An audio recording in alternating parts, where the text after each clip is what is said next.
Amici bellini, perdonate sono un po' scombinato, ma ci avviciniamo a grandi falcate al ritorno al campionato. Dai, adesso manca meno di una settimana e voi state pensando a cosa fare al Capodanno. Cominciamo!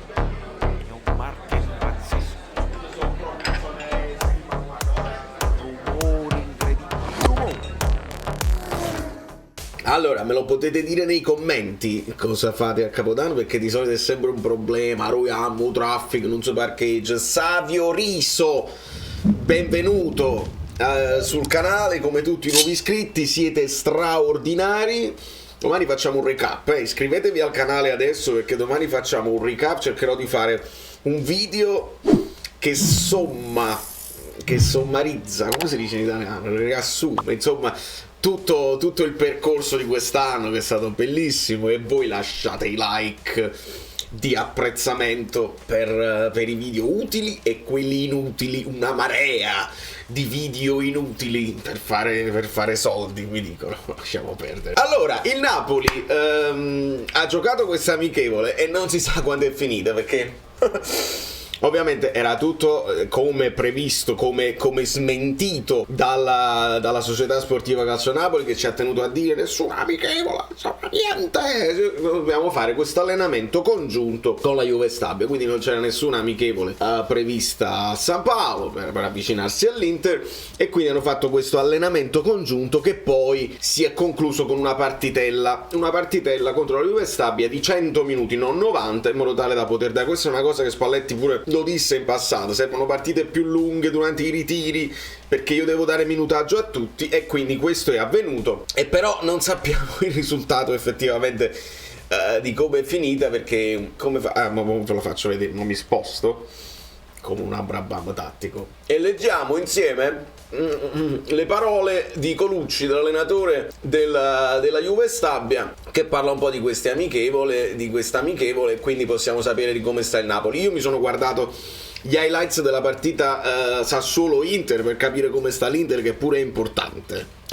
Nel frattempo però è doveroso fare un saluto. Non ho voluto fare il video perché Pelé non lo conosco, ho visto poche cose, abbiamo visto poche immagini, pochi video, però a me basta il rapporto, che poi poteva essere conflittuale in un certo periodo, che era tra Pelé e Maradona, ma poi ci sono dei video dove si vede Maradona con la chitarra, con Pelé che stanno insieme, Maradona che lo invita in una trasmissione che, se non sbaglio, fosse argentina, e dice: io ho un sogno, Pelé, vogliamo palleggiare insieme, e palleggiano di testa insieme, ed è spettacolare. Quindi mi dà l'impressione che Pelé e Maradona, anche perché era un tempo diverso, erano tempi diversi, non si creò quella cosa, o sei peleniano o sei maradoniano, come adesso è, se sei fan di Messi non sei fan di Cristiano Ronaldo, e viceversa. Non credo di voler partecipare a questa cosa, sono tutti giocatori straordinari, anche Pelé ovviamente è difficile da individuare, da mettere in una classifica, perché non ha giocato in Europa e quindi non ci ha fatto vedere delle cose nei campionati che conosciamo di più.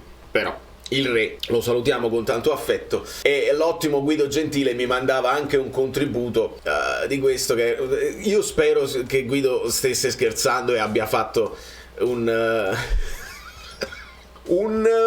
fake, deve essere un deep fake, perché non è possibile. È chiaro che tra Pelé e Totti tu scegli Pelé, ma insomma, perché parliamo del miglior numero 10 della storia, non parliamo del migliore di tutti i tempi in generale. Tra Pelé e Totti scegli Pelé, tra Baggio e Messi scegli Baggio, magari sai, gli italiani possono scegliere Baggio, e va bene, Baggio che rispetto tantissimo. Del Piero che batte Zidane 72% a 28, anche un po' particolare. Mettere Cassano e Maradona nella stessa casella è una roba che fa, non voglio dire vomitare, diciamo sorridere. E poi nelle semifinali Pelé batte Baggio di un punto, e Maradona ovviamente viene battuto da Del Piero senza proprio dubbio, con Del Piero al 59%, e nella finale Del Piero batte Pelé, è chiaro, ma quello è il miglior numero 10, Pelé era un numero 9, insomma fa sorridere, e non dovrebbe essere nemmeno. Tra l'altro Guido Gentile vi saluta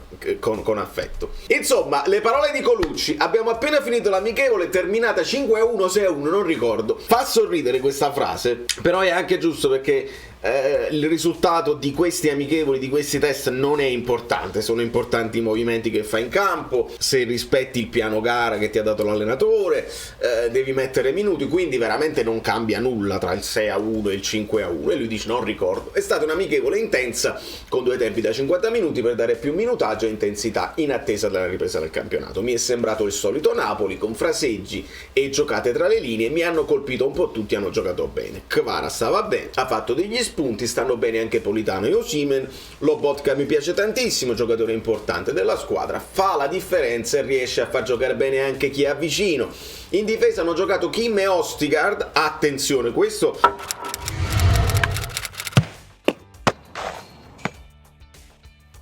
perché poi dici mi sembra, non sa nemmeno chi ha giocato. Nel secondo tempo ha giocato anche Raspadori, Zielinski nel primo tempo, c'era anche Rachmani.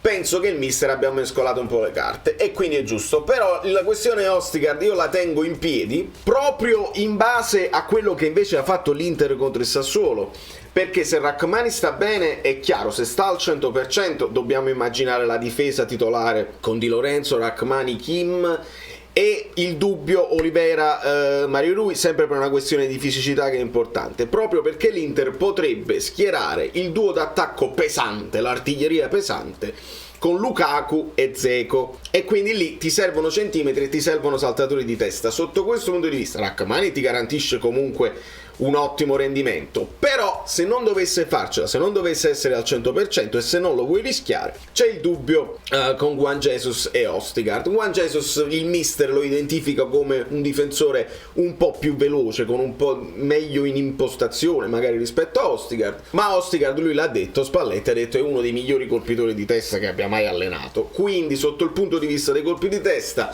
pensando che l'Inter mette in mezzo molti cross che riempiono molto l'aria, forse Ostigard potrebbe avere una chance di partire da titolare se Rachmani non ce la dovesse fare. Poi in mezzo lo sappiamo, se Zielinski ha giocato vuol dire che sta bene, possiamo anche ipotizzare Lozano o Lozano Politano, sono quelle carte che ti giochi nel secondo tempo, però possiamo immaginare il centrocampo titolare e l'attacco titolare solito, classico, quindi questi sono i nostri dubbi. Ho guardato gli highlights della partita dell'Inter contro il Sassuolo. È stato un assalto all'arma bianca, nel senso tantissime, finisce solo 0-1 per l'Inter col gol di Dzeko, però ci sono state tantissime occasioni col portiere del Sassuolo protagonista. Sassuolo poche volte si è affacciato dall'altra parte e quindi l'Inter è attaccato a pieno organico, ha fatto solo un gol, ma Lukaku se ne è mangiato un altro per esempio molto clamoroso, che gli interisti ovviamente sono preoccupati per lo stato di forma di Lukaku anche dopo il mondiale, però noi che siamo sempre ansiosi, dove si sblocca con noi sicuramente.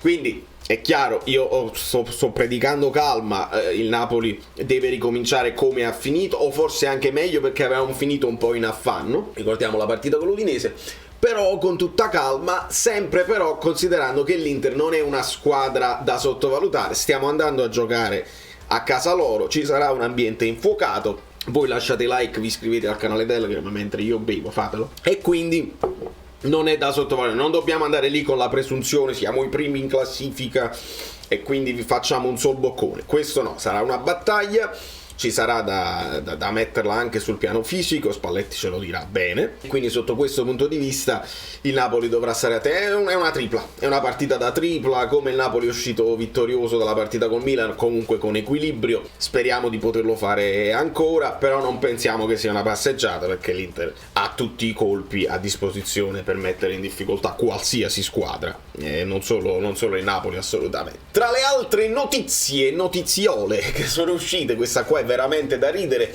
o forse no, nel senso che sono usciti i preservativi di Kvaratskhelia male, ma questi sono usciti in Georgia, cioè non è una cosa napoletana nostra che di solito sai i napoletani fanno sempre così. La bomba, per esempio la bomba Kvara che sostituisce la bomba di Maradona come botti proibiti così, io leggevo che a Reggio Emilia i carabinieri stavano cercando, quindi sempre i soliti napoletani di Reggio Emilia, e in questo caso i soliti napoletani giorgiani hanno messo la faccia di Kvara sul preservativo perché lui è stato, lo dicono la cosa, la company dice no, perché lui è un sex symbol, è stato il più sexy, ma che cazzo, non si può giustificare questa cosa, tranne che per fare notizie, insomma, per strappare un minimo di notorietà che sia buona o negativa, perché poi alla fine è negativa. E in questo caso, e ringrazio gli amici Bellini abbonati che mi hanno girato questa foto, il problema è serio, perché non è solo la faccia di Kvara, c'è la faccia di Kvara con la maglia del Napoli, ci sono i diritti d'immagine, ragazzi, e quindi il Napoli potrebbe farsi sentire, potrebbe... Io non so cosa dire, e sarebbe anche giusto farlo, in questo caso, farlo bene, non con quelle solite frasi su Twitter che di solito lasciano un po' il tempo che trovano, però in questo caso, ecco, ti dovresti far sentire di più per una cosa del genere, che non è di buon gusto e forse era sicuramente evitabile, piuttosto che arrabbiarti. Non c'è nessun amichevole, come vi permettete? L'intervista a Sirigu era stata fatta a settembre, non si fa così. E quindi queste sono le cose. Però aspettiamo, perché probabilmente si prenderà il Napoli, oppure si prenderà i diritti, cioè nel senso, se vendono altri 1000 preservativi a 2 euro l'uno, una cosa del genere, il Napoli deve avere la sua percentuale, se non l'intera somma. Da New York non ci interessa dei preservativi, Valerio Fluido è tutto, forza Napoli sempre. Kvara, show, ci sono anche dei video bellissimi in georgiano, dei video fatti sul Natale dove c'è Rachmani, Zelinski che parlano di Kvara, Lobotka, poi c'è un video dove loro aprono i regali e cantano canzoni natalizie con chi c'era anche? C'era Lobotka, Rachmani, Kvara e chi era quell'altra? Tremendo.